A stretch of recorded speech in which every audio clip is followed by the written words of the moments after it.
Welcome to day 5 of the Experimental Curators Hub.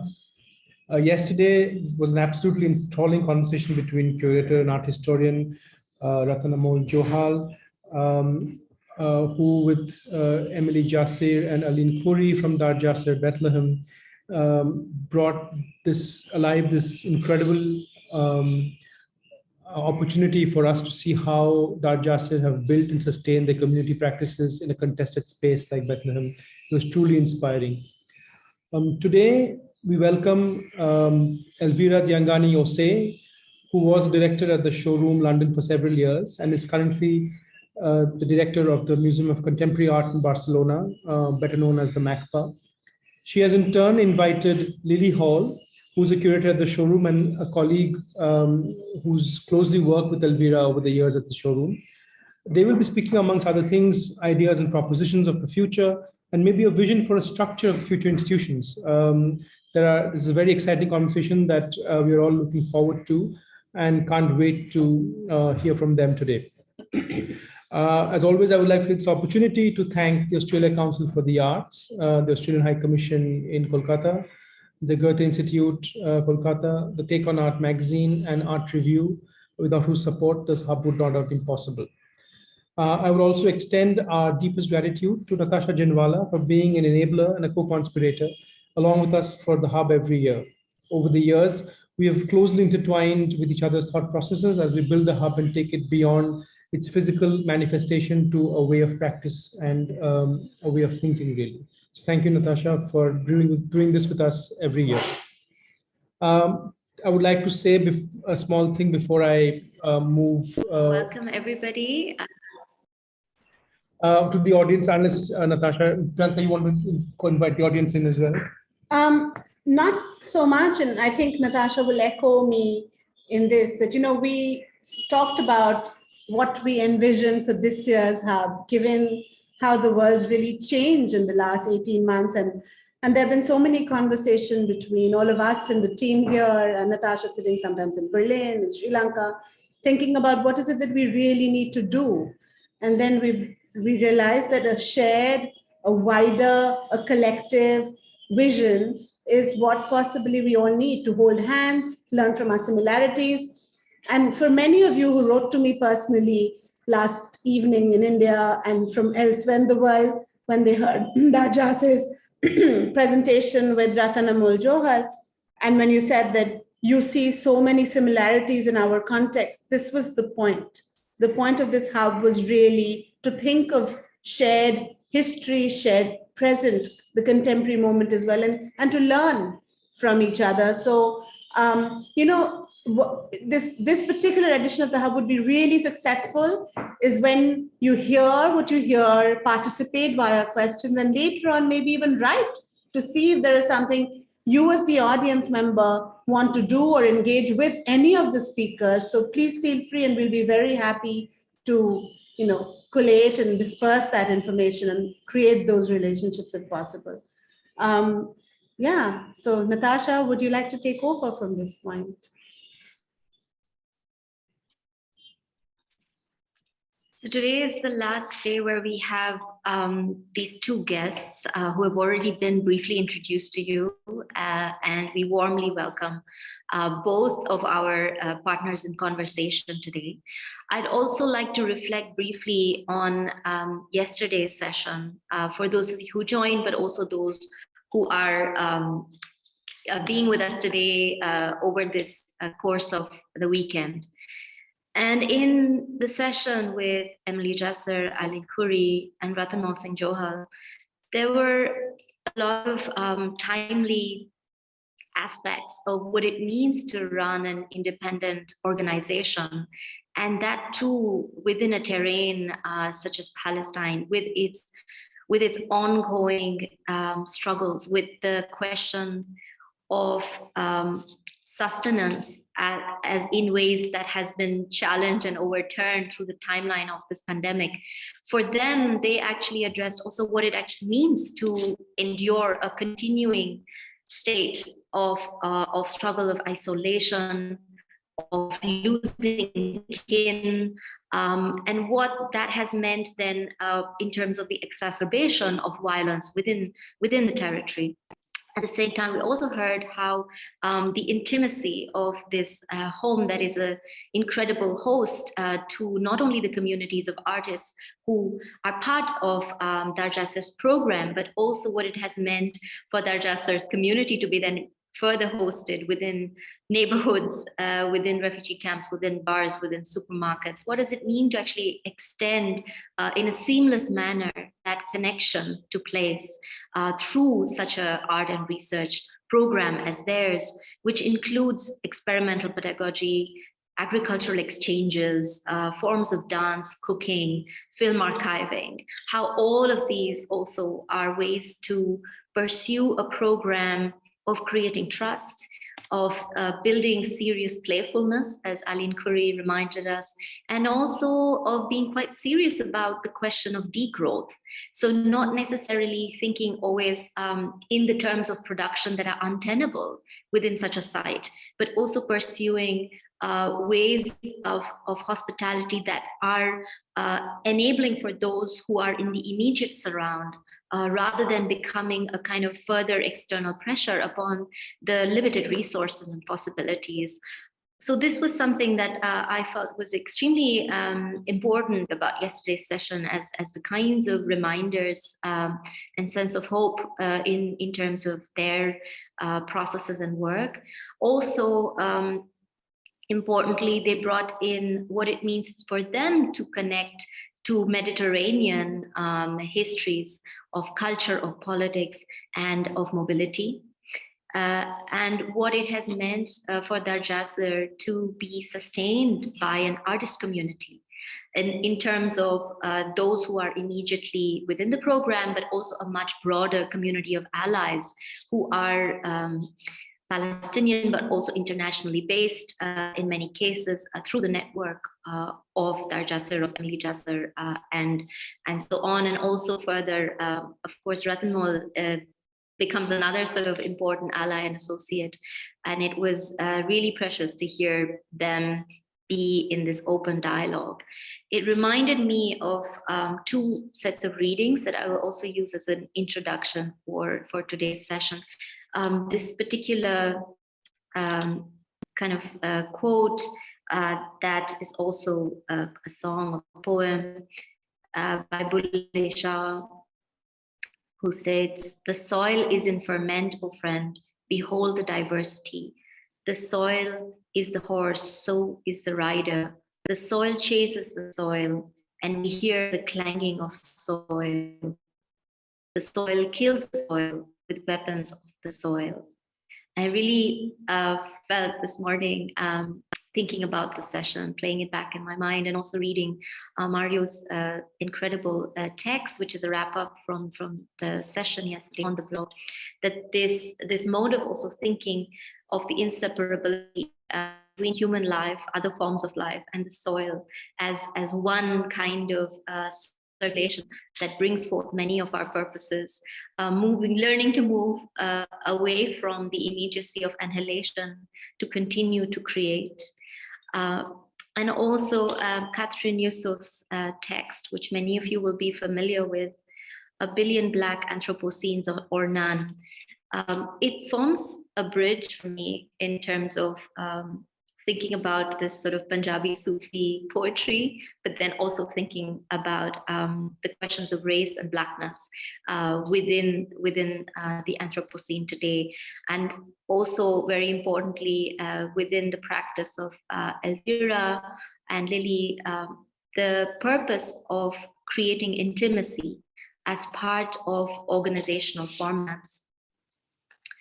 So Catherine Yusuf writes in the first pages of this book, "The proximity of Black and brown bodies to harm in this intimacy with the inhuman is what I am calling Black Anthropocenes. It is an inhuman proximity organized by historical geographies of extraction, grammars of geology, imperial global geographies, and contemporary environmental racism. It is predicated on the presumed absorbent qualities of Black and brown bodies to take up the body burdens of exposure to toxicities and to buffer the violence of the earth. Literally stretching black and brown bodies across the seismic fault lines of the earth. Black Anthropocenes subtend white geology as a material stratum. And so rather than sort of going into this further, I'm going to invite now our guests, because I feel that in this space, it is precisely also relocating from that extractivism forms of intimacy that allow for pleasure, that allow for broad forms of generosity and openness within small scale organizations, but now also given Elvira's new position, really also extending that within broader networks. Elvira Dyangani is the director of MACBA in Barcelona, has been introduced, and together with Lily Hall, really took the program of the showroom to another level, also through the timeline of the pandemic. And she has also been affiliated with the Department of Visual Cultures at Goldsmith, the Thought Council at Prada Foundation, which has also been a partner in some of their programming that we might hear about. And Elvira has been part of the Creative Times program as senior curator, and worked on the 8th edition of the Gothenburg International Biennale for Contemporary Art, while pursuing as well a position at the Tate. We also heard from Jose Bonsu this time, and Elvira has been international curator at the Tate Modern prior to this, and is a member of the Advisory Council of Tate Modern. Lily Hall is a current curator at the showroom in London and combines this with an interdependent curatorial practice with a focus on collaborative, process-oriented modes of production, as well as formats of publishing, and working really in very intense and beautiful ways with the neighboring communities of the showroom, but also in other parts of the city. She has done recent curatorial projects such as Moros Blanders, Essence and Borders, which is soft walls between being between borders. And this is a co-curated project which connects also to Chile and the kind of solidarity building and archives that are present there. Surface Tensions is another exhibition of hers at Pump House Gallery, London. And she has also pursued editorial work with Calvert 22 Foundation, Raven Row, and Chisholm Hill. We look forward to hear from you both today. Thank you.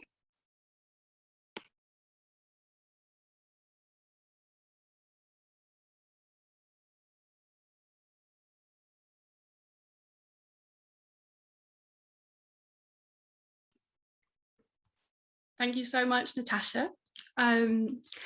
And I will start by, I'm going to start by sharing my screen so that we have the images present from the outset.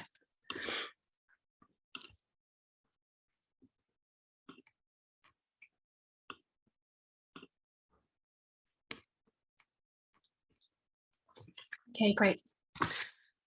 So thank you again, Natasha, and thank you to the entire Experimenter team for the conception and really careful planning that have created the conditions for this iteration of the Hub online. I'm really looking forward to this open conversation and exchange today. So my name's Lily Hall, and I work as curator currently at the showroom in London. And by way of introduction, I'm going to first share a series of images to situate the showroom as a small-scale public contemporary visual arts organisation in the UK, for those of you for whom this might be the first point of connection. Elvira is then going to do the same from her position as director at MACBA in Barcelona. And then we'll open up to a dialogue between us, addressing some questions of what kinds of infrastructures or ecosystems feel necessary and urgent in each of our contexts, and that we're able to build and sustain into the future.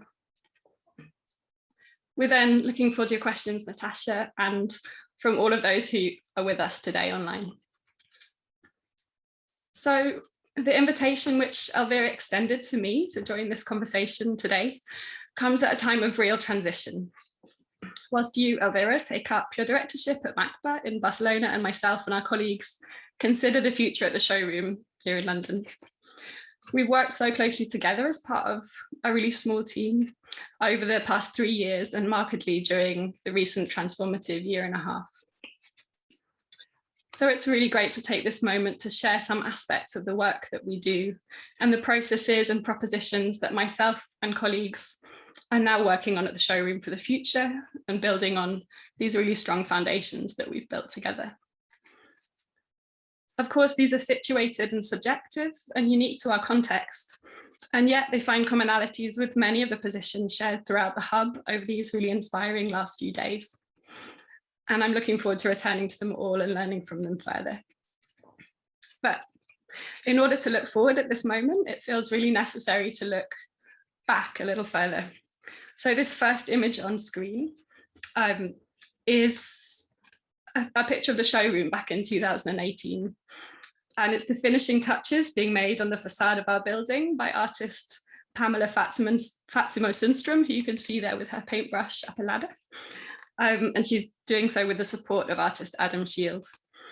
And this is her work titled Exalt BH, which was her contribution within the London iteration of Women on Aeroplanes, an international multi-part research and exhibition project co-curated by the Otolith Collective, our former director, Emily Pethick, and Elvira, together with the wider curatorial team of Annette Bush, Marie Helene Gutlebeck, and Magda Lipska.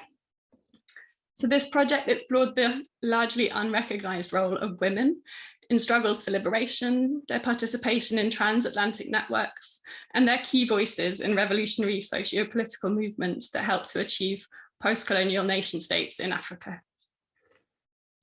There could have been so many different entry points to take today for this dialogue, but I selected this image for several reasons.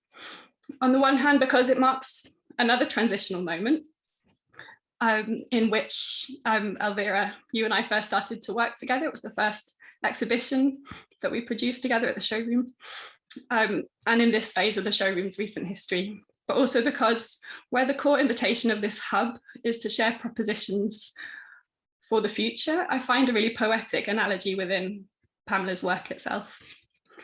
So the landscape in the image here is painted from a photograph of a village in Botswana in mid-1970s, where the author Bessie Head, in the BH of the title of the work, exiled herself in a rejection of apartheid in her home of South Africa.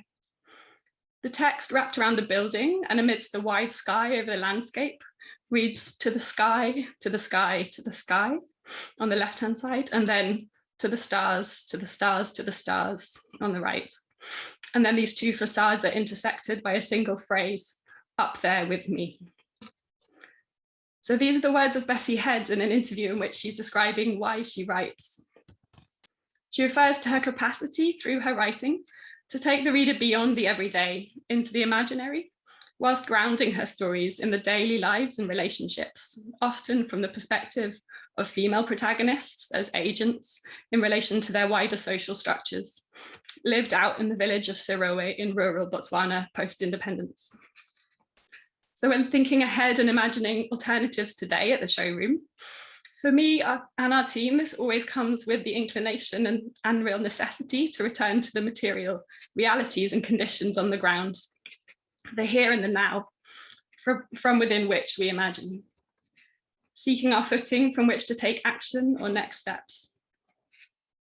And this relay or productive tension between the imaginary on the one hand and the material conditions from which and with which we enact those imagined possibilities in practice and day to day is something that we've talked and worked through in all of our collaborations, Elvira. So those walking by on the street past Pamela's work at ground level could be transported to that landscape. And if we then fast forward to a year later, this is the next mural in the cycle, a second iteration with artist Simnekiwe Bulungu, with her beautiful work Notes to Self, Intimate 1. And the work references strolling as a form of knowledge production and uses text, textile, and interactive sound installation to communicate ideas of gathering through a call and response with our local communities. This then serendipitously became for an interlude during lockdown, the showroom's only direct contact with our neighbourhood, with whom we had over a decade of accumulating and now newly renewing relationships, much of which, meanwhile, our programme shifted online. So these next couple of images will just show our space as a site of gathering pre-pandemic, together with artists, researchers, students, members of our neighbourhood, addressing many of the urgencies that have since only become heightened. So this image shows the context of Denise Ferreira da Silva and Arjuna Newman's Four Waters, Deep Implicancy, and a reading group within the archive space upstairs in our studio, led by poet James Goodwin. And here we have artist Naveen G. Khandosos in conversation with artist, writer, activist, and curator Hamja Arsan during the workshop Zines versus the State, as part of Naveen's exhibition, There Is No Alternative, which addressed the continuing complexities, increasing complexities and chilling effects of the UK's current public counterterrorism strategies, including Prevent. So then we had this hiatus in March last year, before being latently about to reopen in March this year. This image of our space felt so powerful at the time of taking it, and still does to me today, on the cusp of welcoming people back in.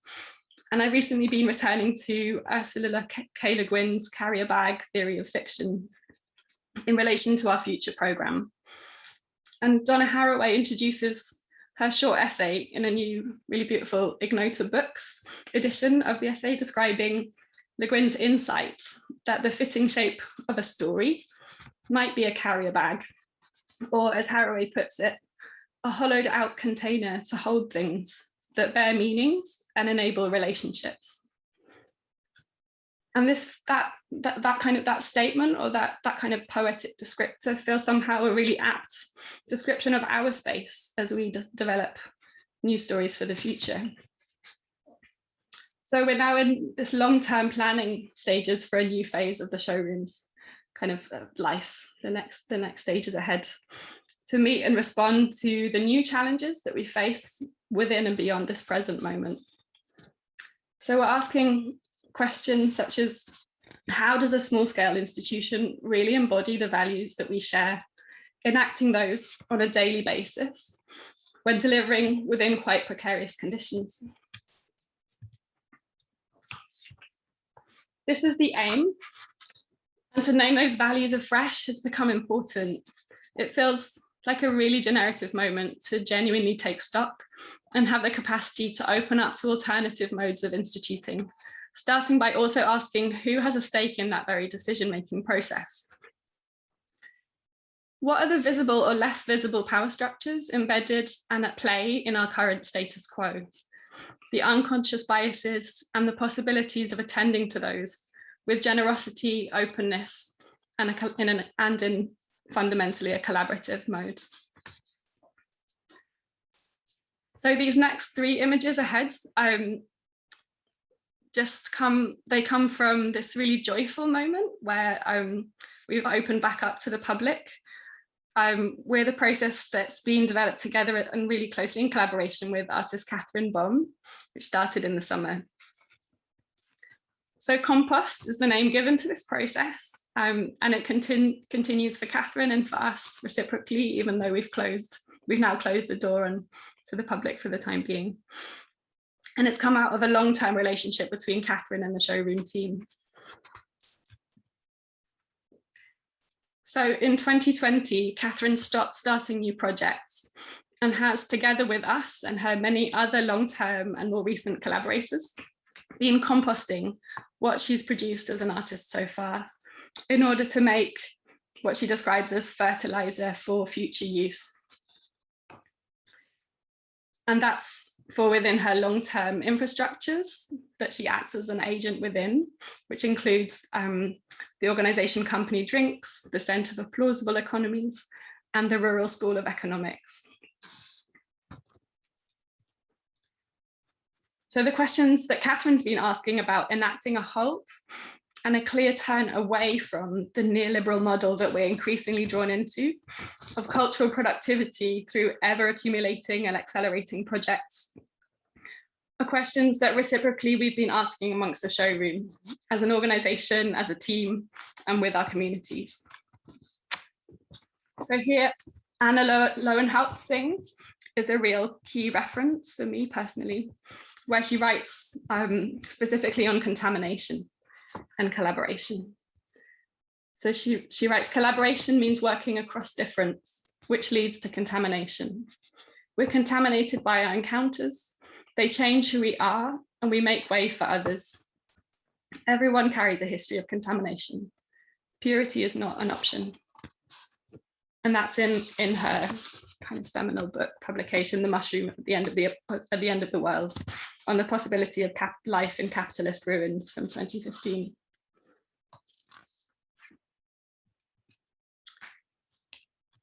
So this takes us further into the propositional. So in the spirit of the hub, combining pragmatics and aspirations, what follows are a series of printed propositional statements that were recently taped up on the walls of the showroom, and all credit to Catherine for the printing and the taping. These quickly printed notes on our working principles reflect a dialogue taking place in public and internally over time. They're considerations that are being proposed live as the distillation of a process, but one that's very much ongoing as we plan towards the future. They're informed not only by our collaboration during Compost and the lived experience of the past 2 years since the start of the pandemic, but also by the voices of the many who've contributed to the long 38-year history of the showroom and its working practices, past and present.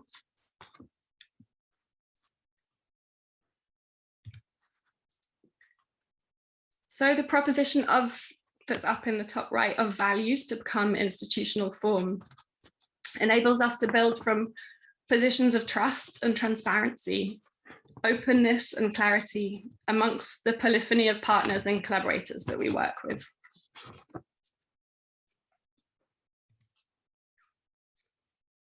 So a note here on transparency, or the making public of the economics that underpin the way that we work.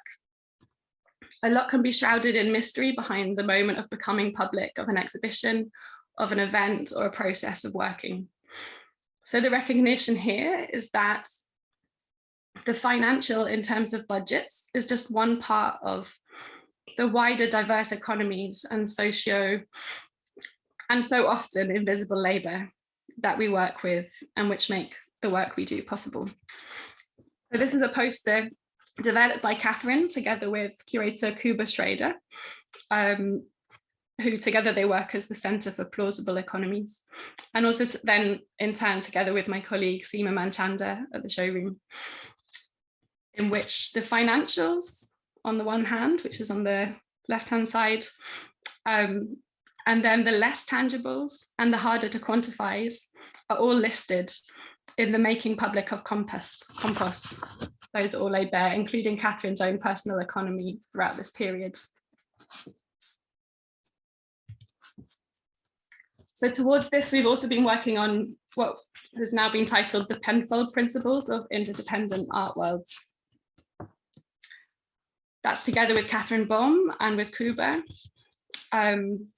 between Seema and I, but between all of those who've come and contributed to this process whilst the showroom's been public over the past, opened public over the past few months. And Elvira and I are going to come back later on to talk about the icebergian economies of contemporary art, from which much of the thinking towards these principles also stems. So while newly affirmed, we're building on these really strong foundations from the past, and really are very strongly aware of those foundations, but now based on our values towards radical ideas being met with radical practice.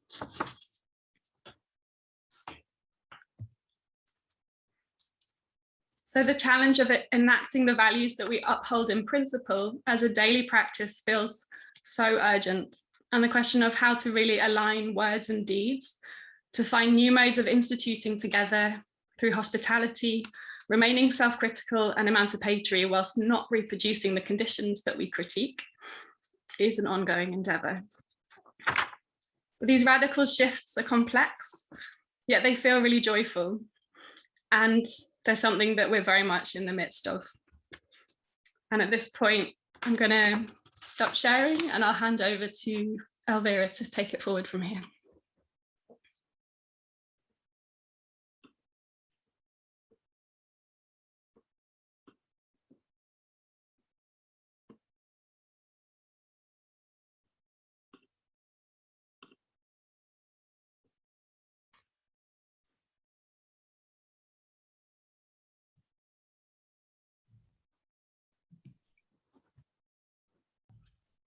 Hello, everyone. How are you?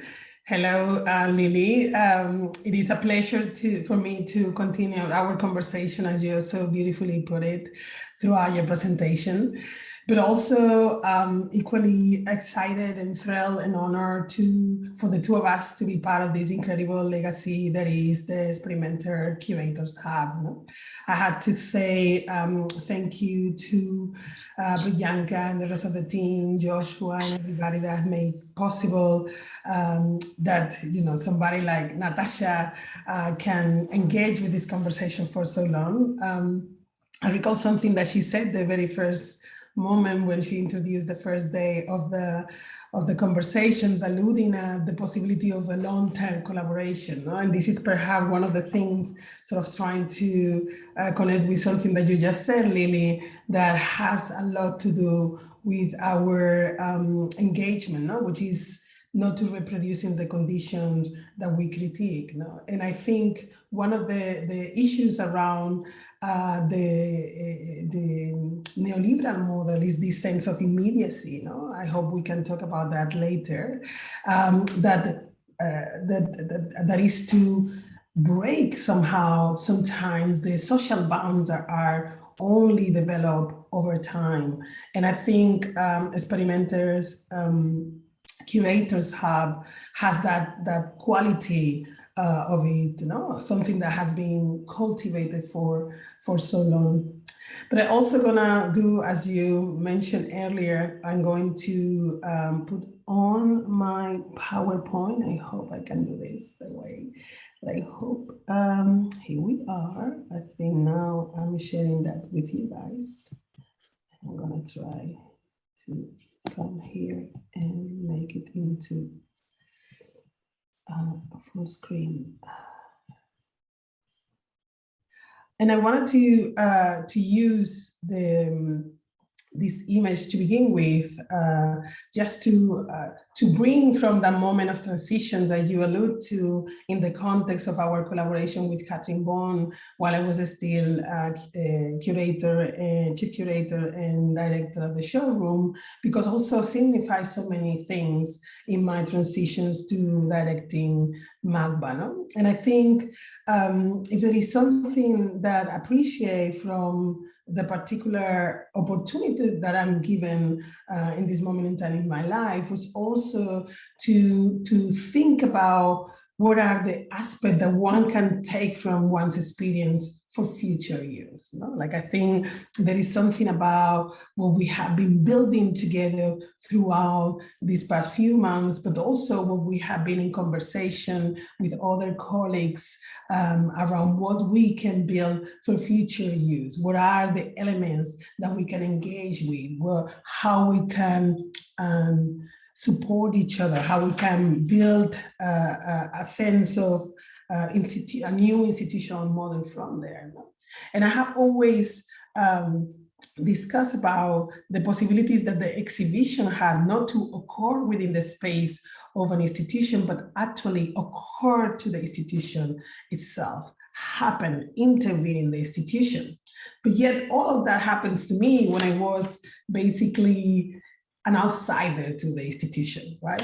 And one of the beautiful aspects of working together with the showroom was to allow me to think about what that could signify, in the context of the organization, how I can develop some of the strategies that I have used around issues of identity. How can I bring a sense of belonging to certain stories, agents, and narrative to a space that was already given to me?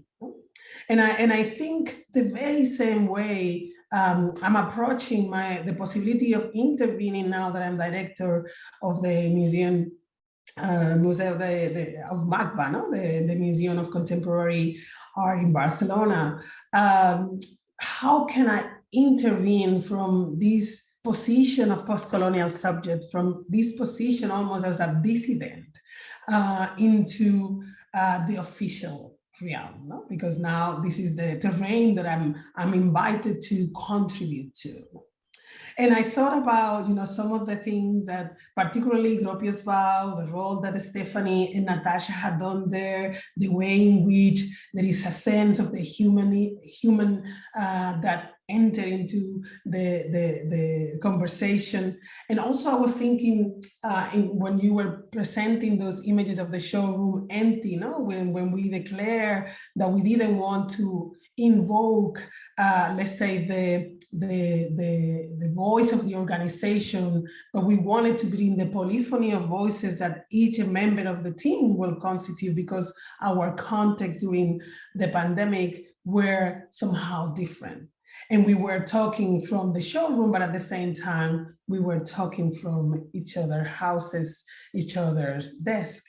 So that sense of bringing the human aspect to the conversation is one that lead my work over time, but also one that brought me to think about what I could develop for us here, and to present a paradox of what it will be.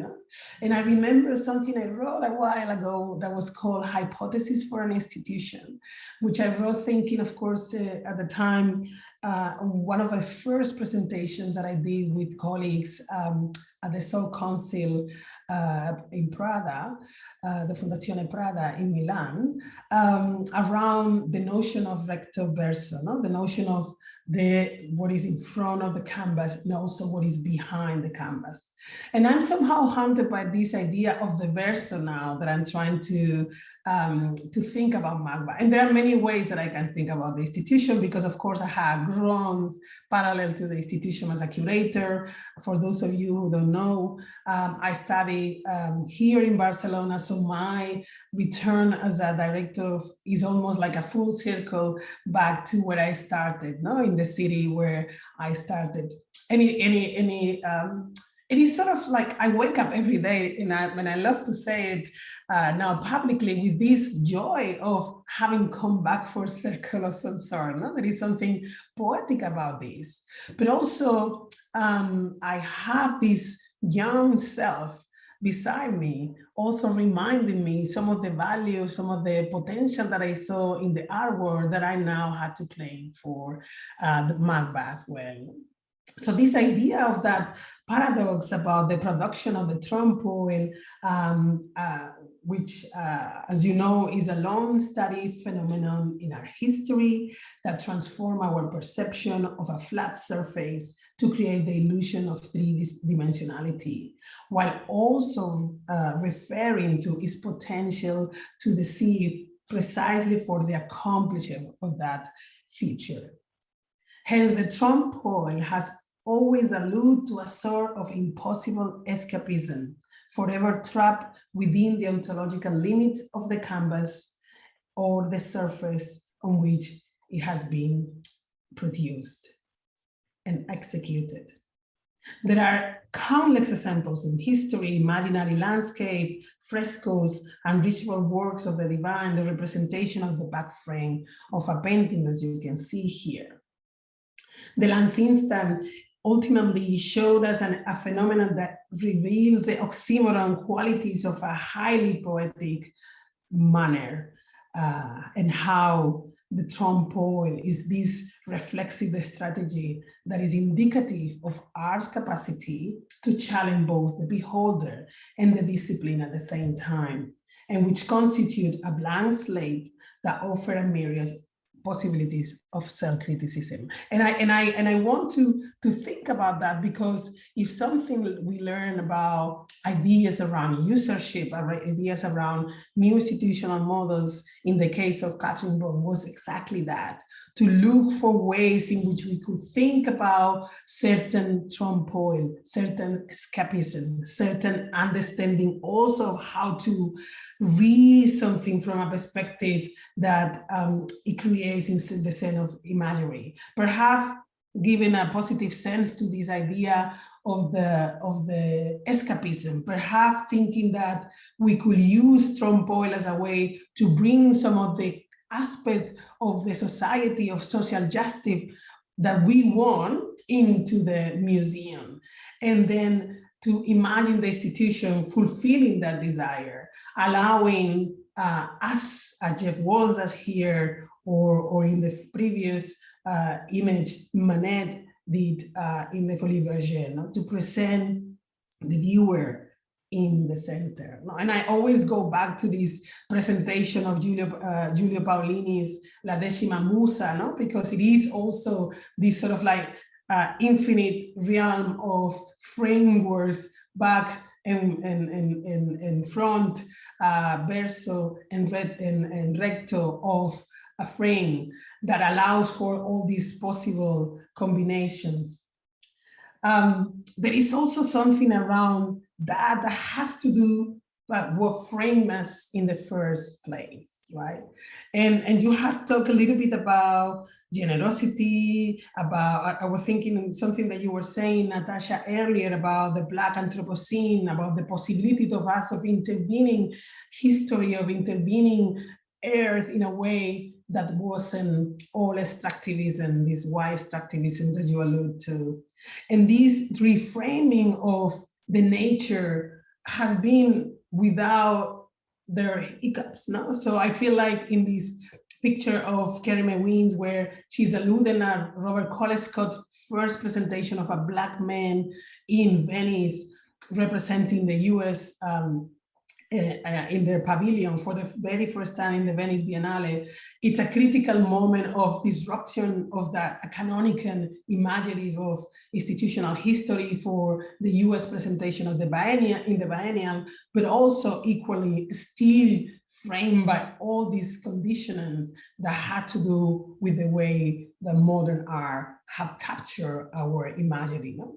The same way that she's trying to break those frames by creating in one of her series, and that's why I bring the bracket end of From Here I Saw What Happened and I Cried, this book-ended presentation of Kerry Wins that include all those stereotypes that one could pursue in their experience of Black community in the reading and in the presentation of Black community and Black subjectivity throughout the history of art, throughout sociology, throughout education, throughout pedagogy, through anthropology, through science, right? And she uses that incredible series of 2010 by framing with these images that allude to the beginning of Blackness in Africa, that alludes to a Black identities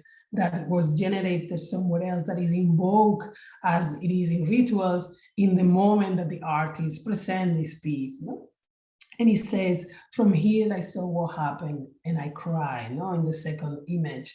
And I keep thinking in a sentence that I wish I would have written myself, but it's not mine, by Jais Hernandez Velasquez, which I repeat constantly because I think is beautiful. And we have seen that over the course of the days where we have engaged with artists during the curator hubs that have this sort of institutional agenda or the need of formulating something that overcome or surpass the time and place of the artistic experience. No? And I think, Grace Indiritu, when she was talking with Stephanie, clearly positioned healing, caring, care in the role, as part of what an institution should offer. And Jais Hernandez Velasquez, in a beautiful way, she talks about the way that artists are better equipped to tell history, not the way it happened, but the way it felt. And I always think that this moment of Kerry Wynn almost discovering and working through these images that are not, we are not seeing the images now, but there is red images from the series that are bookended by this in the attempt to not only inserting certain characters into history, but changing history altogether. And that strategy, which is the most difficult one, the one that plays, you know, like you could see artists like Bushra Halili or Kerry James Marshall or Linedia Domboyake, you know, that Kerry Wynn herself, that are trying to challenge the way that we think about ourselves and the stories of our communities,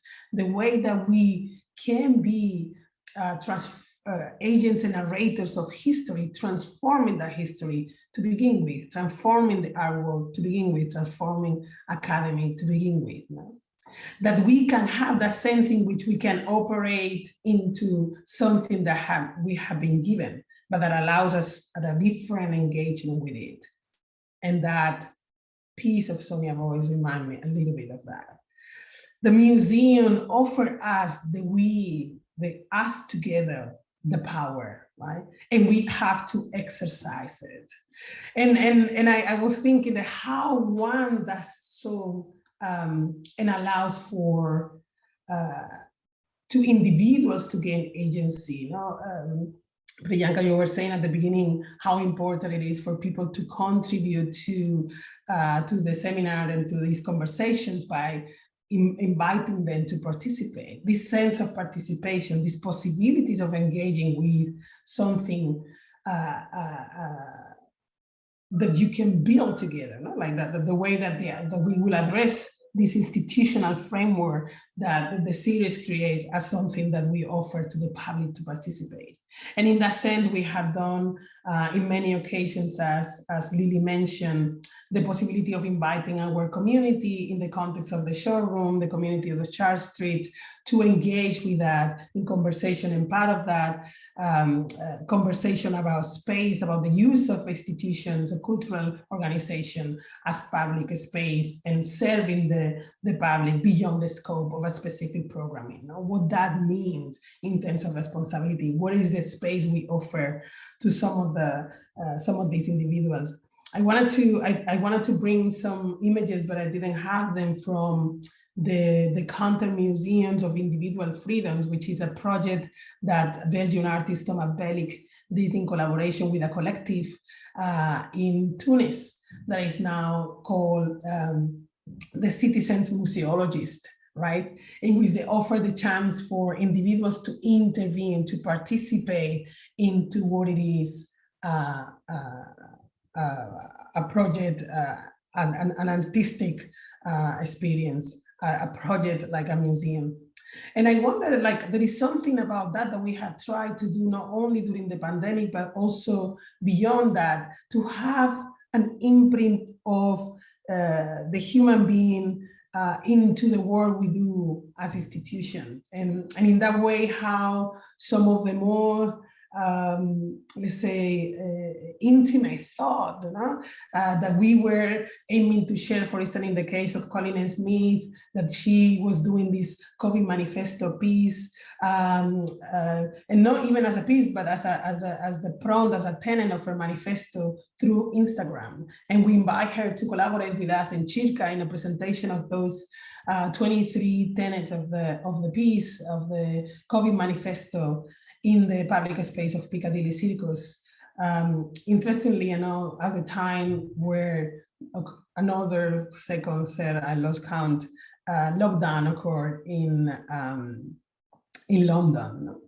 And the desertic areas and the desertic square were showing this every day, 2 minutes, around 8:20 every day, these personal notes that were following that intense summer of 2020, when most of us were affected, were post, as you also said, Natasha, at some point during this week, when the future was postponed for all of us, when we are all in suspension. And that idea of how we can interfere, it's critical to me.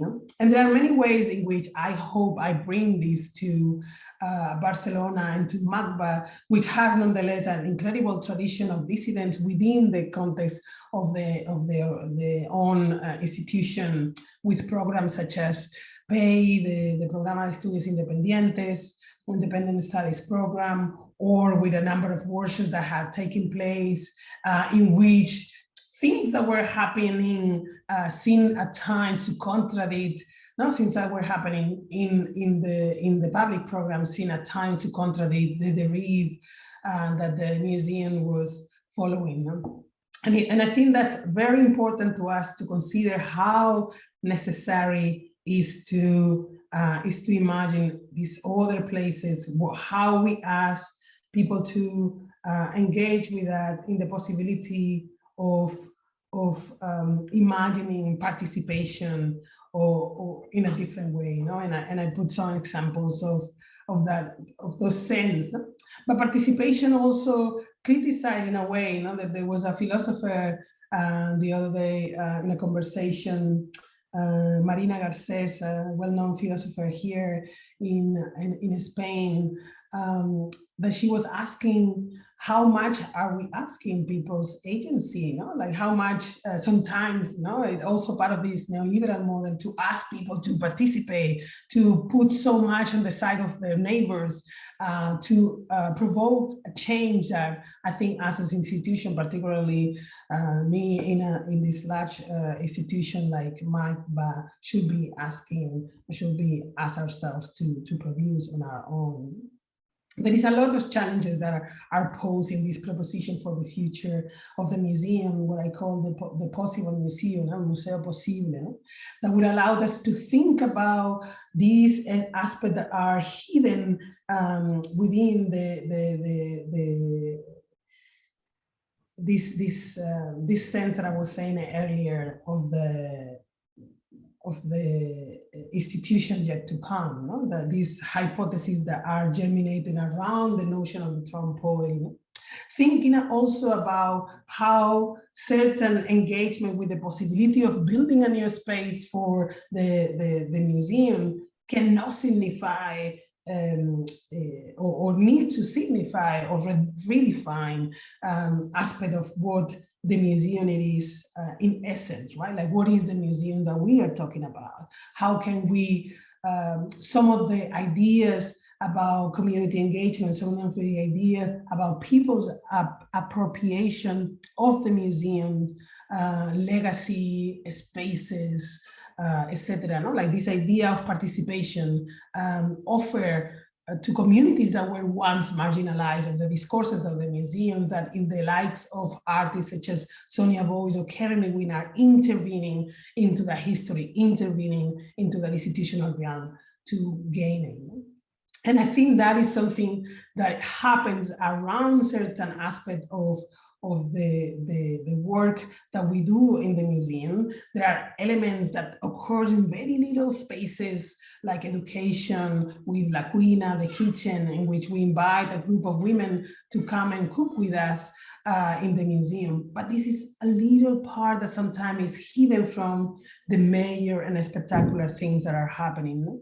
I think if anything I had to work on is to bring back those aspects of the habitual, of the ordinary, those that escape the headlines into the forefront of what we do, or imagining this possible museum to bring this sense of interdependency, to think about what are the invisible tasks that are stuck in between, let's say, the artist finishing his or her degree and the work of art presented, right? What happened in between all these places? What are the other roles that experts in the art, that other professionals have to produce an ecosystem? No? And in that sense, the Iceberian economy, in which there is a high life of what is gloss and shiny and the dark matter, it's important. When we see the artworks, and we will talk a little bit about that later, no? When we see art in the artworks, when we see the artists in the ecosystem or the institution in the ecosystem as part of that exchange. That is something that while I was trying to imagine the museum again as this sort of strong point, no? For instance, I see here, you were saying this renovation that we will go on, which I encounter, and I haven't heard it, let's say, and then the complex relationship that the renovation and the expansion of the building have with the people in the community, and how we need to work in this particular image. There was this protest the citizens were making outside of MACBA to claim that there were 1,000 square meters that were taken from the neighborhood from the neighbors to build the new MACBA, no? And we have to imagine what that will signify moving forward, how we can engage with these realities and with people's desires to make those voices, that polyphony that Lily was talking about, no? To prevail within the context of the institution. No? And that somehow, in a way, is sorted by that top terrace, which physically will signify a high podium overlooking the square that will be of free access to everybody. And we need to make sure that there is an access to people even outside of the operational hours of the museum. But there is a lot more that we need to engage with to make individuals at the center, no? And I was thinking again in that idea of the Decima Musa in the middle of that space of the Fondazione Prada, or the notion of the trompe-l'oeil as in trying to imagine the body of the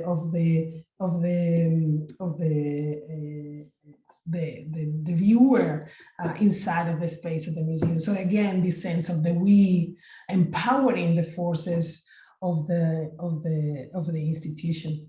And I think I'm going to stop here, and I'm going to engage with Lily in a conversation around all these ideas, which I think are important and are somehow addressing some of the things that other colleagues had talked over these past few days.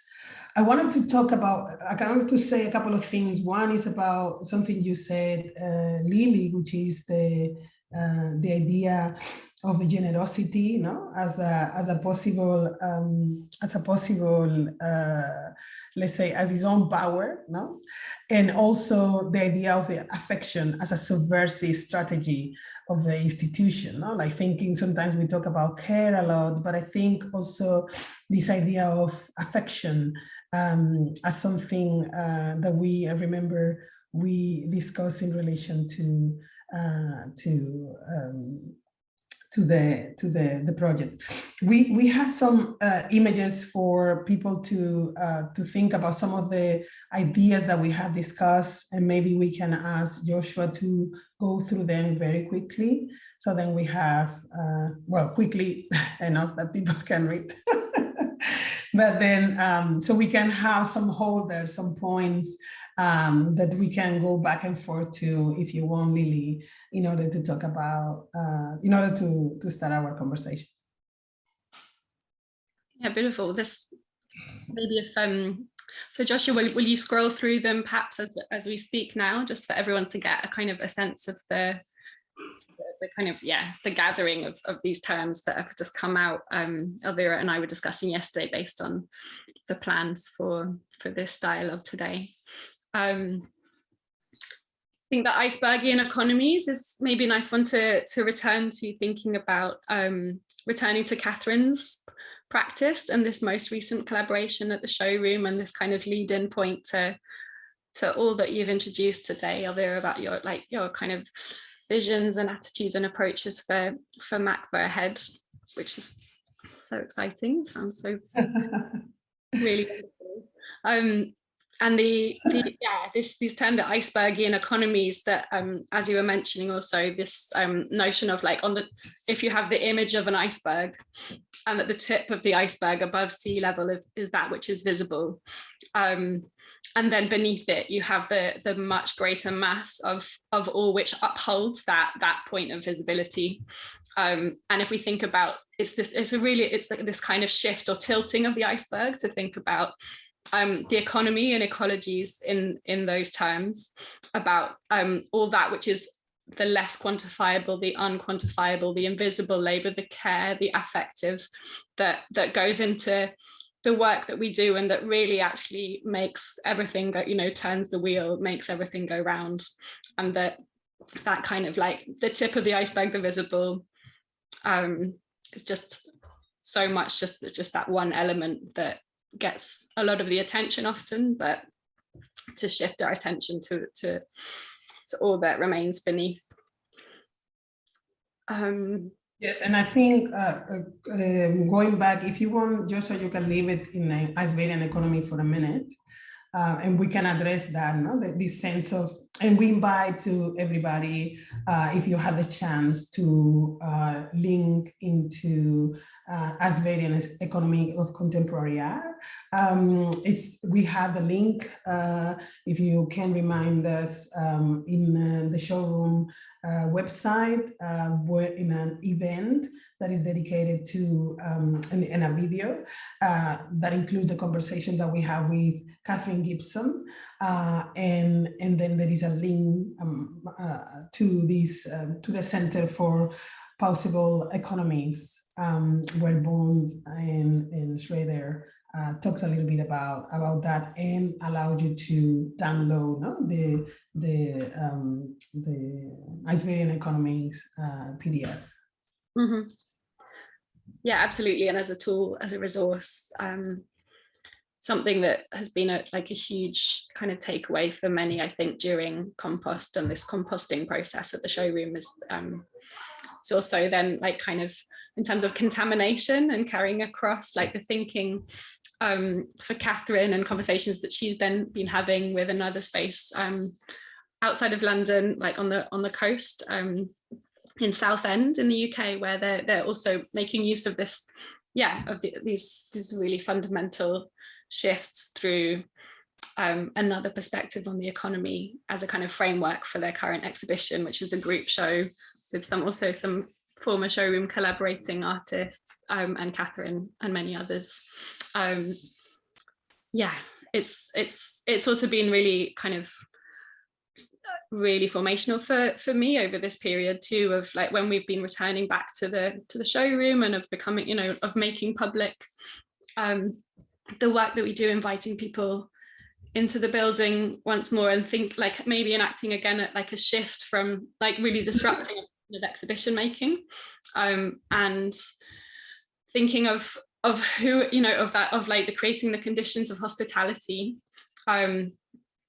what is the space, this kind of latent space that, or from that image of like the door about to be opening up, that we're now producing going forwards, and how are we thinking of those that we're inviting in, and is it as cultural consumers, or of something that's like an object of display,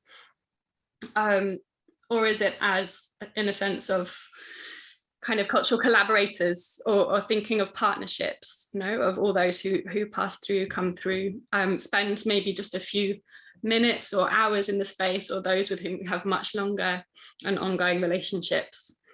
And also that dynamic between the short term and the long term, and the kind of the parity of those kind of different stakes that people have in the future, which shifts to this next step phase of what we can kind of describe as, like, in sort of technical terms, as like stakeholder analysis, but that if we also think about who, like, really genuinely decision making for the future of an institution or instituting, who should be making those decisions, who has that kind of agency, and how do we make space for that kind of polyphony of voices as we go forward in a, if we genuinely want to do that and are kind of staking a claim for a new way of working. And I think thank you, Lily, for that, because I think there is something about to this idea of the agency of the stakeholder, no? Like how to, it seems to me, and I think this is where we need to formulate ways in which our, let's say, most poetic sense of the institution connect with the most prosaic, no? In the sense that there is a way that we can conceptually perhaps approach certain actions, but then that are part of our program, are very much embedded in the way that we lead them into bigger aspect of the organization, let's say massive exhibitions, etc. No? That thematically respond to these, let's say, moral, social justice, or even ethical address. But there is a sense in which sometimes these visions go parallel to what the actual possibilities of the institution to enhance those changes are.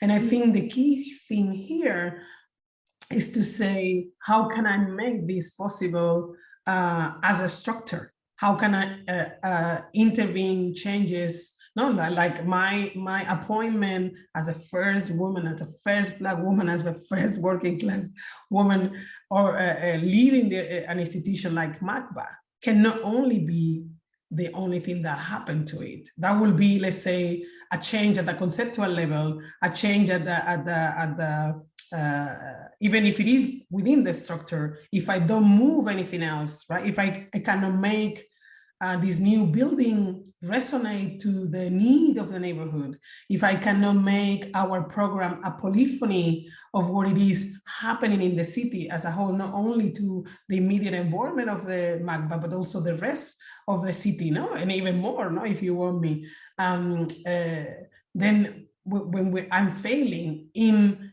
bringing those changes to the structure.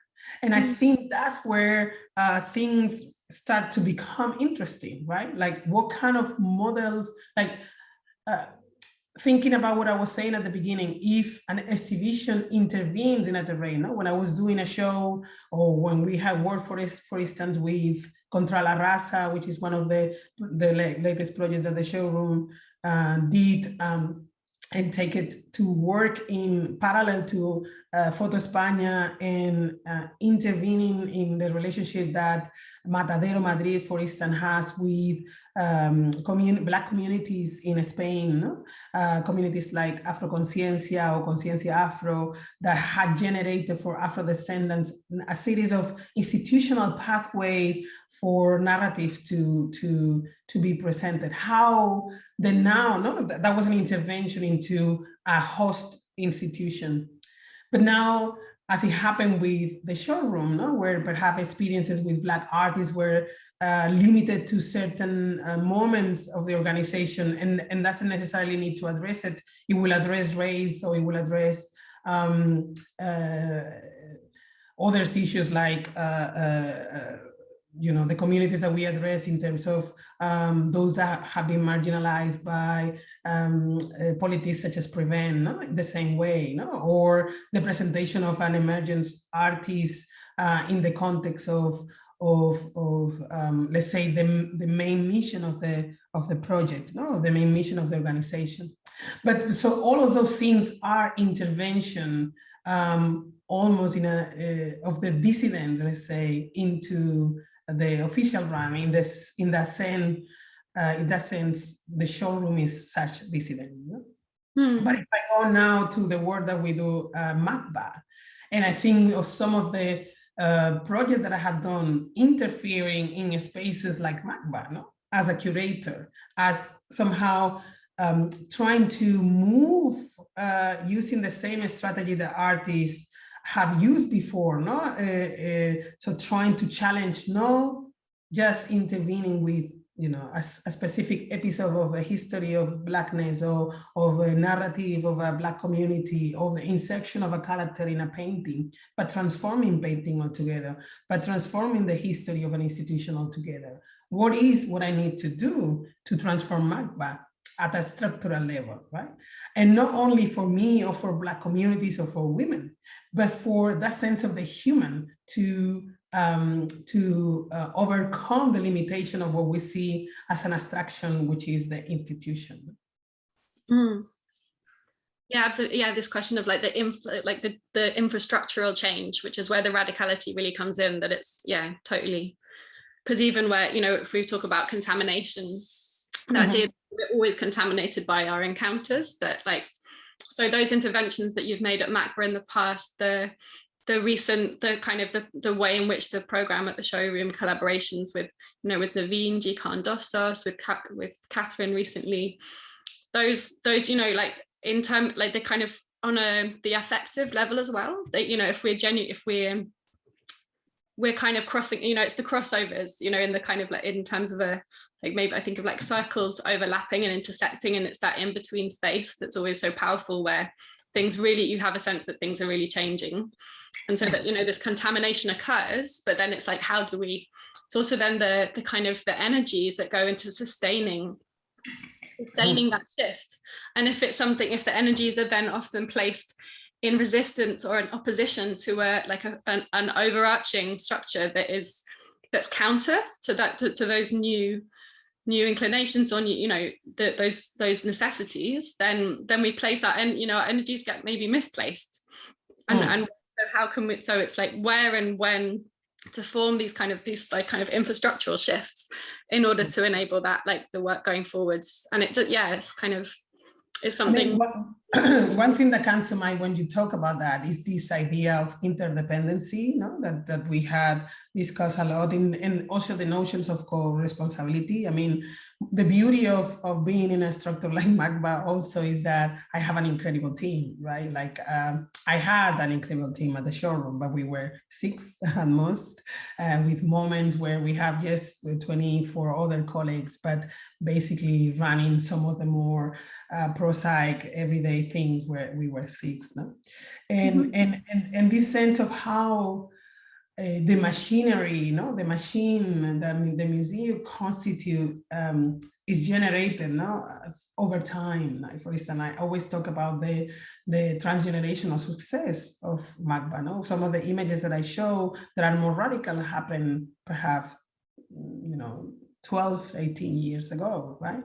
And I think there is something about those moments in which the institution challenged itself that were extremely productive. And I love las agencias, and in particular because with the agencies, and will be the title in English, because some of that protest accompanied got out of the museum. Right? It wasn't not only necessary; it was part of the program, but it touches on the realm of life where the politics were being exercised, and it demonstrates this sense of interdependency that is also very much alluded to and you talk about it in your presentation, that is critical in the context of Catherine's work and what it means. Not only the showroom as a smaller institution, but also MACBA as a larger one to intervene in a particular socio-political, economic, and cultural context. And it's that interdependency between, as you say, between yourself and the whole team then at MACBA, and the moments of when those interdependencies become visible back to the iceberg in economies, and where, as you say, in the prosaic, in the everyday. But from our experiences, working so closely at showroom together, it's I find it's actually it's in those it's in the micro interactions in the day-to-day, and the smallest gestures and relationships that are built over time that then speak to the again to the kind of the wider structure that we're working with and building together, and that it's a process and that it's alive. And this also speaks to the idea of maintenance, that we really like to maintain. What does it take to maintain these shifts as well once they're kind of instituted or being instituted, in practice? Yes, indeed. I see Natasha.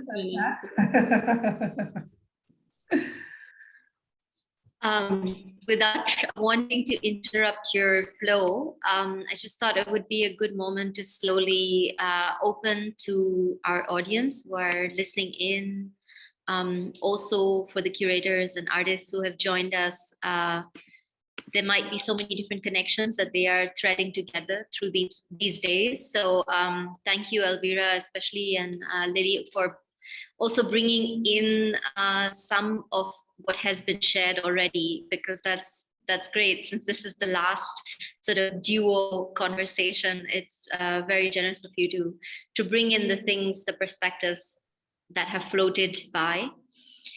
And I'll just to warm things up, I wanted to bring in 2 questions to start with. One, I thought it would be quite interesting to also discuss a program that was recently pursued at the showroom that I personally felt was quite a unique model, inflorescence.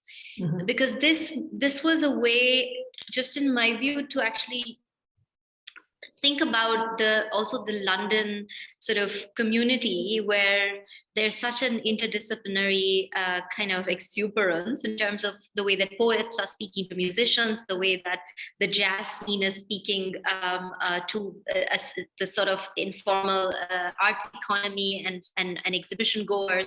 You know, how are all of these sort of convergences within such a city possible, and how to actually reflect on those within a program like yours, where there's space for improvisation being one key, at least the way that I read it in that program.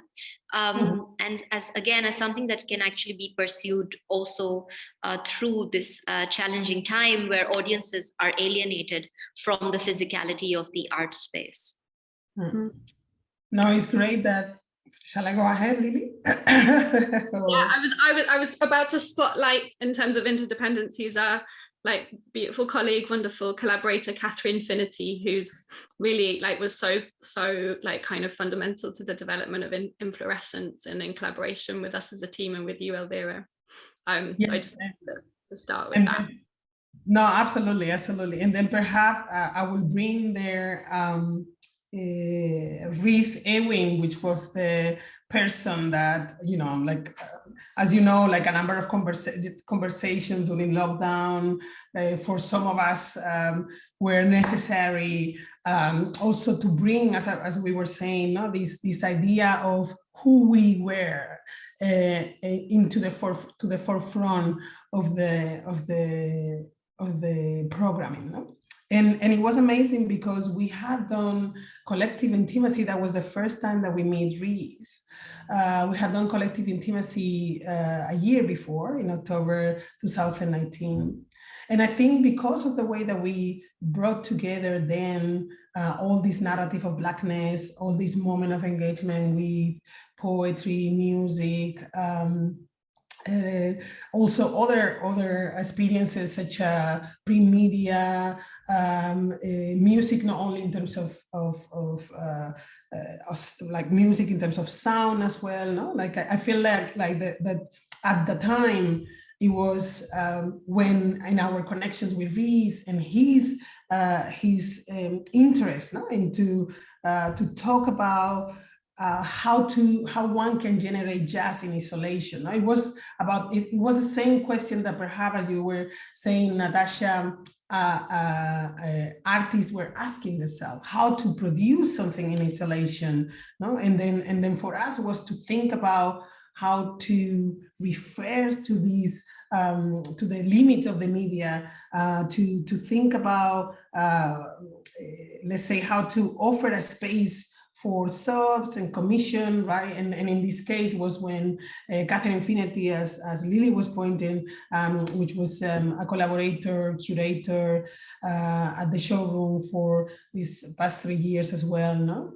And Rhys and her imagined this platform Inflorescent, no? As a first project that would have been a digital platform for us at the showroom, and for the version of the showroom that was a monofluid version of the showroom that we had at the time, no? Offering pathways for the practice and thinking about how could it be not only to think about music and jazz, but also to consider as a long form, as a way of addressing an artistic experience. No? And we have, as an organization at the showroom, for many years to think about sound and music as part of the commitment to foster collaborations.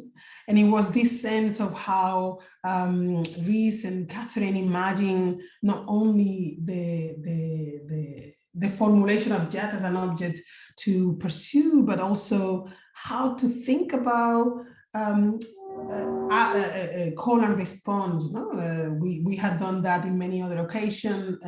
Sinekiwe Bulungu's piece in the facade of the showroom was such a proposal. No? But in this case, we had these incredible composers, Tamli Nuri, Cory Mangwa, Sarati Kower, working, and many others now, working with Elio Villafranca, who was the main, let's say, producer and the main artist interpreting these ideas, no? And thinking about inflorescence, thinking about Cecil Taylor, no? And what he had developed as a piece, as a record, but also his understanding of the polyedric aspect of jazz, the most performative, the artistic, those silences. No, I remember, like, we talk a lot about how can we make the sort of like the flatness of the screen. No, we were thinking about the tromboil earlier. No, like that flat surface transforming into something else. How we can evoke those moments of connection, of togetherness into something else. No, and that comes for Reese in the form of what the violinist Jennifer Codd did also during the lockdown, which was to create this series of thematic references that she called Alone Together, no? These performances that she invited others to join digitally, no? To build a musical community. And for us was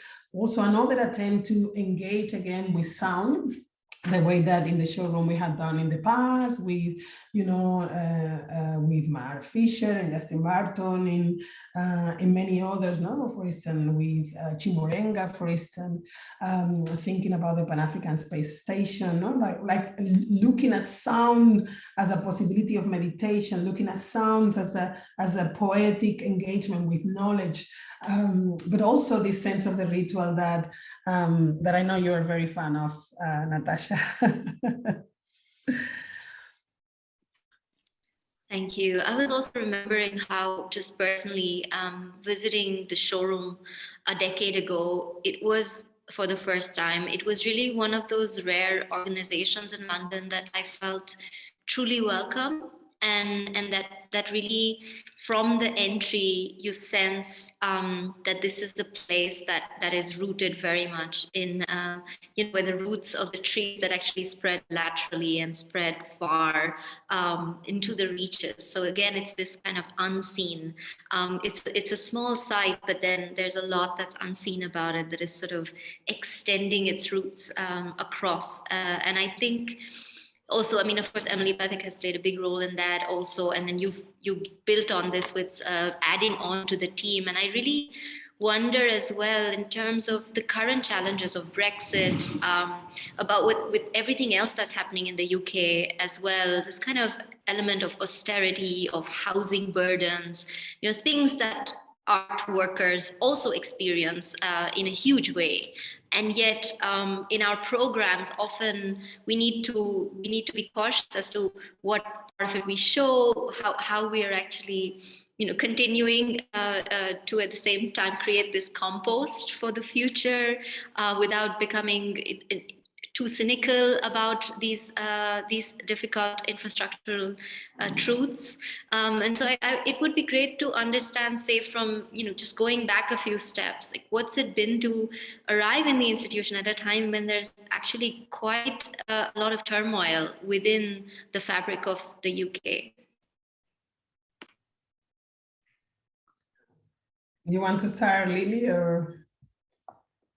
Yeah, I guess, yeah, taking us back to that moment, even like in the presentation where I started with Pamela Fatsimo Sundstrom's mural at that point, and shortly after Women on Aeroplanes, and as we were working together, Elvira, we collaborated with another curator, Michaela Crimin, on a public program called This Is No Longer That Place, which directly was attending to the moment of on the cusp of Brexit. And it's where the collaboration with, well, this iteration of the collaboration with Catherine Bohm also began, but really trying to create a public forum for a dialogue and a space where disagreements could be held. Also, you know, like positions that were not necessarily aligned, but through convening a space that was open and held, but possible to therefore move somewhere forward together, even in dissonance, right? And that felt really like coming out of that. It was a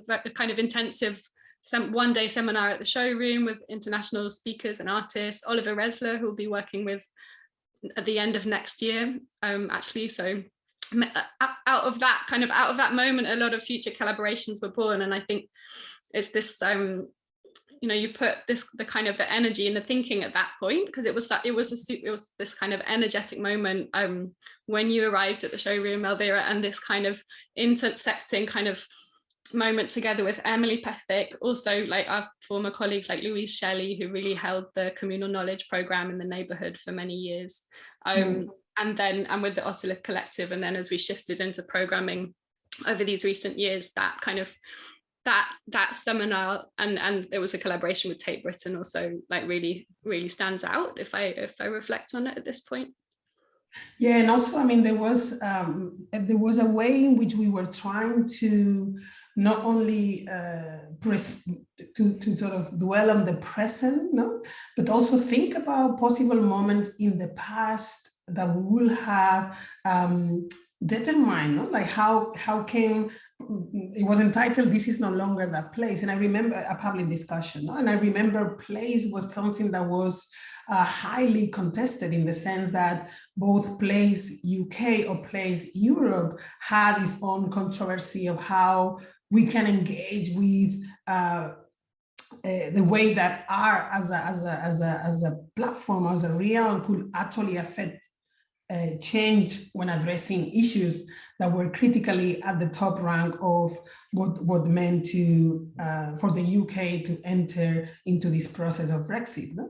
And I think for us was also a possibility to say, well, what is place in that sense? No? And I remember vividly the conversation with Professor Gurminder Brahma, where she was talking about how the sociological imagination around Brexit was somehow almost like a payback, no, from when the British Empire was transformed into a modern nation state, and it couldn't somehow cope with that. No, like the moment in which we are talking was already a moment where we are at the sort of like the avant-chambre of Brexit, of actual official Brexit. That, you know, now you will go through it, Lily, and somehow feel relieved of being in this side of the pond. Sorry to say that, but I feel like that is absolutely true. And I remember her addressing, no, this sense of how there is a sense of what the UK was trying to achieve that somehow has to do with that memory, with that political nostalgia in which the empire got lost into this new configuration that seems that was never, let's say, with the sort of like the ruling class was never at ease, no? And that had made the assumption to, because I think that also the project was about assertiveness, or even I will say further, not assertiveness, but uncertainty within the two polarized imaginaries, no? Those that wanted to remain, those that wanted to leave, and that possibility of engaging, no? And in that sense, one of Catherine's presentation was very critical, no? Because she was talking about the project Keep It Complex. Help me, Lily, I'm forgetting this. Make it clear. Make it clear, right? Keep it complex, make it clear. Where so many of the of her strategy were to make available these other realities of Brexit, but also the reality that the discussions around Brexit were leaving aside, no? Like the fact that, you know, we were taxpayer as European, we are taxpayers with no vote, or that there are many other aspects of migration, such as, you know, food and culture, etc., that have contributed to what the British identity is, that was somehow also being left aside. No? And I feel like our project and our discussion was about to try to bring all those things together. No?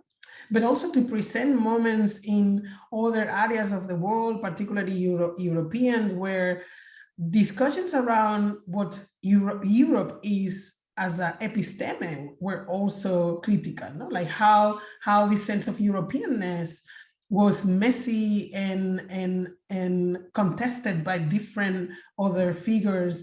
How, for instance, it created a sense of surveillance Europe as a border, right? Like in a way that then artists such as Oliver Ressler or Daniela Ortiz, no, were contesting the narrative that in the name of such union, no, and the orchestration, a sense of togetherness by a ruling class, we had to somehow survive within the context of that was given to us as a common ground. So I felt like this is also why one of those things were critical. But again, like I feel like this is not only an issue in the UK, this affects the way in which the other side that remain also can start considering themselves, no? And I think the European question, the past few weeks, I have attended to many conversations in which, you know, there is a sense of the European question, no? And it's paradoxical that Spain, for instance, as under the PSOE, you know, and the Socialist Party, entered into the European Union in 86 at the moment where there are the initial sort of like crisis, no, around what the project of Europe will be in the future. No? So I think all these things are very interesting also for how they then affect like other cultural policies, no? Mm-hmm. and how it will affect the way that we work as institutions. Sorry. From there, like thinking, just as you say, like zooming from out to the you know, from thinking about on a kind of Europe-wide scale or between national borders to then back to the infrastructures of like the institutions that we build at this point, and the kind of, yeah, the power dynamics, the hierarchies that exist on these more micro scales, like smaller at the showroom, incrementally larger at MACBA, and how to back to these questions that we were attending to in the presentations about how we now affect those changes. Like how do we build new structures and infrastructures anew that enable us not to reproduce the conditions, the violences that we're otherwise held within. Mm-hmm. There is an audience question that is in this direction, which also actually brings together, you know, the sort of recent work and the work going forward. The person asking is of course also observing that the showroom in London is a much admired, critically acclaimed institution. But then the question for Elvira is, what does it mean to head this much more complex and larger structure like MACBA, which you have already touched upon, as opposed to the showroom, which is more agile and unstructured as a space, unlike MACBA? And how do you plan to bring in that energy and successful ethos of the showroom in a space like the MACBA, which is also more bound by controversies, and I would add sort of also systemic exclusions, or also recent changes that are quite disturbing for the community that has been following the program, but then also that puts a lot of promise in you? No pressure.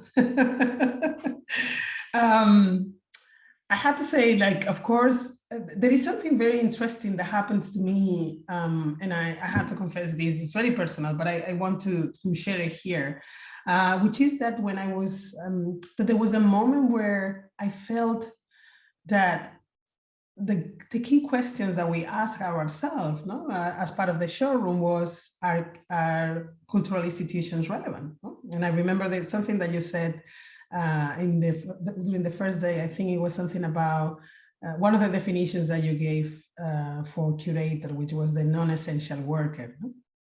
And I was thinking, is our institution essential? Is our institution relevant? And I think the question, of course, is yes. But how? No? Like, I think the critical thing is how. No? And you say, the showroom is a much edgy space, has, I was very lucky that when I joined the showroom, has already this incredible trajectory and an idiosyncrasy that was untouchable, but at the same time, that was big enough that allowed for a new way of addressing institutional building. And I think the key of the matter here at MACBA is to try to do a similar strategy, in the sense that what I do always when I arrive to a place is to look at the context. I work with what I have. And I try to do that without posing too many changes immediately. I know that everybody says, like, if you want to do changes, do it immediately, take this out of it. But I feel like one has to feel the pulse of the institution, in the same term, provide affection to the place. And I have to say, like, one of the most interesting aspects of MACBA that people keep forgetting when they talk about its controversies is the fact that it has been nurtured and sustained by an incredible team. And some of my colleagues have highlighted that over the years, but I think it's still, and I feel sometimes it's also my colleagues still don't realize how amazing they are and how important it is to highlight that the success, and of course also sometimes the failure of the institution, is transgenerational. The sum of the things that we have achieved together throughout, right? And I think the critical thing for me is to create what I call this MACBA de los afectos, no? And the MACBA of affections, understanding affection as a subversive in nature, right? Like, the more we can have the human aspect of the team with our strengths and vulnerabilities, part of what happened at the forefront of the museums in terms of exhibition, activity programs, also in terms of the structure, right? Like what we do in terms of what we can expect about functionality, organization, transparency, the better. Right? Like I'm dedicating next year public program, apart from some formats that are already established in the house, to think about the possible museum and Museo Posible, because that will allow us to engage in a dialogue that is going to be both internal and also public on the different areas of the organization, to question, for instance, right? Like, we never think about, as I was reminded by one of the architects in the project, no, Isabel Lubax, who is a colleague that has been working in the organization since the very beginning, no, the institution since the very beginning. She was telling me, nobody thinks about architecture in relation to general services, right? How much it takes to keep the building as it is, meaning that there is incredible people working behind closed doors to make it possible. No? I arrive every day, during a time. And like, for instance, the first month, every single day, my colleagues were cleaning up the sculpture of Oteiza and the art of graffitis, as well as some other aspect. No?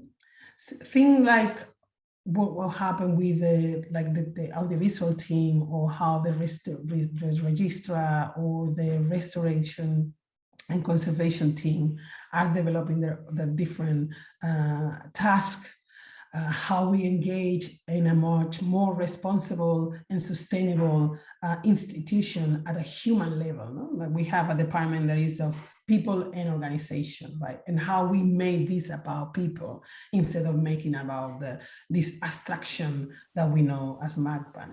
And I always say that it's about the individuals that are part of this much more like the fair user If we talk about usership, which is also another concept that Kathleen Bourne uses in her projects, if we talk about usership, the first users of the museum are the people who inhabit it every day.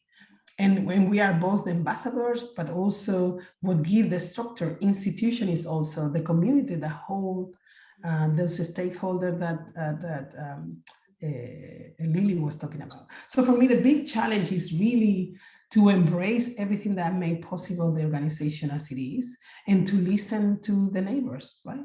Like to really listen and to offer spaces for those safe spaces of transformation. But at the same time, as I was saying at the beginning, allowing for some of the dissident in me that continue to be this post-colonial subject to infiltrate the structure and to generate infrastructure that stays, right? That is not temporary, that is capable to transform the space from the bottom up. Thank you. Lily, would you like to add on to that? Because the second part of the question is also, how would you take forward this legacy, which is of course shared, but then in terms of your own practice as well, how do you plan to take the showroom to another stage of its life circle, and what does it then mean in relation to, say, bigger infrastructures like MACBA or others? Are you interested perhaps to imagine those sort of correspondences with bigger institutions as well, which has happened with showroom partnerships? But what does that mean for you? Yeah, totally. I think like right now, as you're mentioning, in terms of like circularity, where and the interdependence and that which is inherited and where we're moving forwards, like as the like very imminently as a next step, we're really taking the decision to make the space to hold conversations that enable voices, like everyone's voices, to be heard and of listening. First amongst like the immediate kind of our immediate collaborators and peers, colleagues amongst the team. So that's at the moment we're in terms of like scale, relationalities like showrooms and macro. We're now a core team of 2, and then we have a group of colleagues who come on a more temporary basis to work during public opening hours, and it's like together with that kind of network that we're going to be meeting together in the next couple of weeks, even like in the very short term, to have exactly like very like kind of parallel contingent conversations to the ones that we're having today, and trying to like, you know, it's taking seriously the kind of the agency that all of those kind of constituents in the current life or kind of circle of the showroom have, like what is it that they bring, what are their reflections, just as you say, Elvira, it's kind of like the day-to-day, those who are kind of holding open hope and holding up the space, and they're both the visible and the invisible labor that goes forward, and those kind of, and really kind of attending to what the core values are that we hold, therefore, as an organization that are instituting together as a practice, and to continue to conceive of the showroom as something that's very much alive. And these, you know, those roots that you mentioned, Natasha, since your like earliest visit to the space, like what is it that creates that sense of the conditions of people feeling welcome and that it's a space for them, and kind of from my personal perspective also, because like going back much further in time, probably not at like the similar moment to that visit that you made, Natasha, was I worked as a gallery assistant back in before I did my MA, before a lot of other kind of my curatorial practice kind of took on different journeys. And so that kind of lived experience of working at ground level, opening the door, like welcoming people, comes back, and the sense of like that it's important those voices are all part of these next steps in the equation. But then also like thinking about the super local, but always in relation, or the hyper local in relation to the regional and the international, to remain to like, you know, to look very closely inwards and at a local level, but immediately also to find kind of correspondence, collaborations transnationally, which is where like a hub like this is so fundamental, so vital at this time, I think, in generating these conversations and connections kind of one-to-one across the screen. yeah, and institutionally for the showroom to also be part of a wider ecosystem that kind of sustains the capacity for us to really intervene in these kind of small ways, in the way that, as we were mentioning, say with Catherine now, or with Naveen Kandosos with her project, there is no alternative that's looking at counterterrorism strategies in the UK, but like how on a small scale we can create the conditions to question, to challenge these wider societal structures that we kind of live and work within, but that those can then kind of proliferate outwards and can contaminate outwards from the showroom. Yeah, so it's a live process, work in progress. We also have a kind of major task up ahead of the next phase of our funding for the forthcoming 3 to 4 years. So it's really trying to take this time to attend to this question of like core values being at the center of what takes us forward. Thank you so much. There's another question, but I'm actually going to take this up tomorrow, also as a lure to those two to sort of return for the closing conversation. But it's a really wonderful question from one of our audience members to think, like, asking about the scale of an institutional architecture versus the architecture of emotions. And I really think this is a great way to perhaps also bring it into our other guests for tomorrow, because each of you really range the range of institutions that you all have been building and working within varies greatly, and it does feel actually that an architecture of emotion is very much at the center of what it means to shift paradigms for cultural living in especially through these times. So with that, I'm extremely grateful to both of you. And I wanted to close just with another poetical prompt, which is by Adrienne Marley Brown, because I was also thinking just about when we work in this way and we're kind of working and listening to each other through the weekend. So just in acknowledging that labor of listening to each other, I wanted to read like this excerpt where they write, "Not busy, focused, not busy, full. This is a poem or a reset. You keep telling me you know I am busy, but, and then you ask me for something. And I want you to know I am not busy. No, with all these boundaries, I have space to write, to take care of my body, to hold my loves tightly in my many, many hands so we can somehow make it through our lives. I am so focused on the imaginary world, which is trying to whisper to me." And it goes on. And there's an irony in the fact that we're talking about this during an Experimenter Curators Hub, but I want to embrace that irony and show a lot of love for all of you who are with us today. Thank you so much. Thank you. Thank you so much. Thank you, Professor. And thank you everyone who's been with us. Truly, Yes. as one of our panelists said in the chat, Natasha, we really enjoy all of this, and we're so glad that conversations such as this are all recorded. So Parag, I think you mentioned that this helps you think about your practice in new ways of furthering it. So that's fantastic, and do spread the word, and look forward to having you all back tomorrow for our final day, where we hope to have all our panelists back together, and for our closing speaker, Rana Ayoub. And thank you for listening in that spirit of what Natasha said. Thank you and gratitude. Bye, Elvira and Lily. It was just fantastic. Oh, Thank you so much. Take care. Bye, everybody. Bye.